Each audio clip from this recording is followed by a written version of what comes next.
মুহূর্তের অহংকার, একটি মাত্র অবাধ্যতা, আর সেই কারণেই চিরদিনের জন্য আল্লাহর রহমত থেকে বিতাড়িত হয়েছিল এক ইবাদত গুজার সৃষ্টি। সে ছিল ইবলিস, যে একসময় ফেরেশতাদের সাথে ইবাদত করত, কিন্তু একটি ভুল তাকে বানিয়ে দিল শয়তান। আজকের গল্পটি কুরআনের এমন এক শিক্ষামূলক ঘটনা যা বদলে দিতে পারে আমাদের জীবন। আল্লাহ তাআলা যখন পৃথিবীতে মানুষ সৃষ্টি করার সিদ্ধান্ত নিলেন, তখন তিনি ফেরেশতাদের বললেন, আমি পৃথিবীতে একজন প্রতিনিধি সৃষ্টি করতে যাচ্ছি।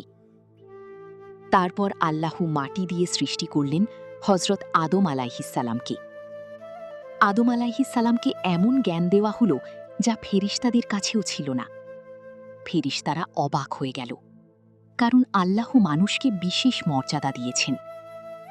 তারপর আল্লাহ আদেশ দিলেন, তোমরা সবাই আদমকে সিজদা করো। সঙ্গে সঙ্গে সব ফেরেশতা সিজদায় লুটিয়ে পড়ল, কিন্তু একজন দাঁড়িয়ে রইল। সে ছিল ইবলিস।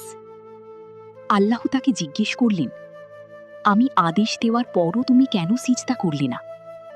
ইবলিস অহংকার করে বলল, আমি আগুন থেকে সৃষ্টি, আর আদম মাটি থেকে। আমি তার চেয়ে উত্তম। এই একটি অহংকার, এই একটি অবাধ্যতা ইবলিসকে আল্লাহর রহমত থেকে দূরে সরিয়ে দিল। আল্লাহ বললেন, তুমি এখান থেকে বের হয়ে যাও, তুমি অভিশপ্ত। যে ইবলিস একসময় ইবাদতকারী ছিল, সে হয়ে গেল শয়তান, কারণ অহংকার মানুষকে ধ্বংস করে দেয়। ইবলিস তখন আল্লাহর কাছে সময় চাইল কিয়ামত পর্যন্ত। সে বলল, আমি মানুষকে বিভ্রান্ত করব, তাদেরকে সরল পথ থেকে দূরে নিয়ে যাব।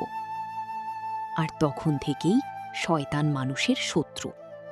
সে চায় মানুষ নামাজ ছেড়ে দিক, মিথ্যা বলুক, অহংকার করুক, গুনাহে জড়িয়ে পড়ুক।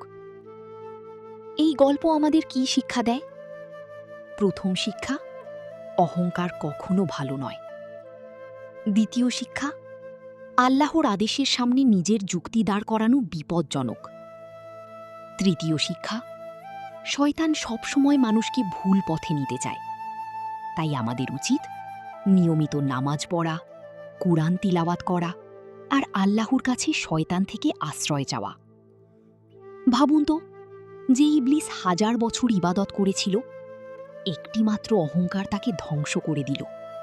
তাহলে আমরা কতটা সতর্ক হওয়া উচিত? আজ থেকেই হৃদয় থেকে অহংকার দূর করুন। আল্লাহ আমাদের সবাইকে শয়তানের ধোঁকা থেকে হেফাজত করুন। আমিন। ভিডিওটি ভালো লাগলে অবশ্যই লাইক দিন। ইসলামিক শিক্ষামূলক গল্প পেতে চ্যানেলটি সাবস্ক্রাইব করুন। আর কমেন্টে লিখুন, অহংকার মানুষকে ধ্বংস করে। আসসালামু আলাইকুম।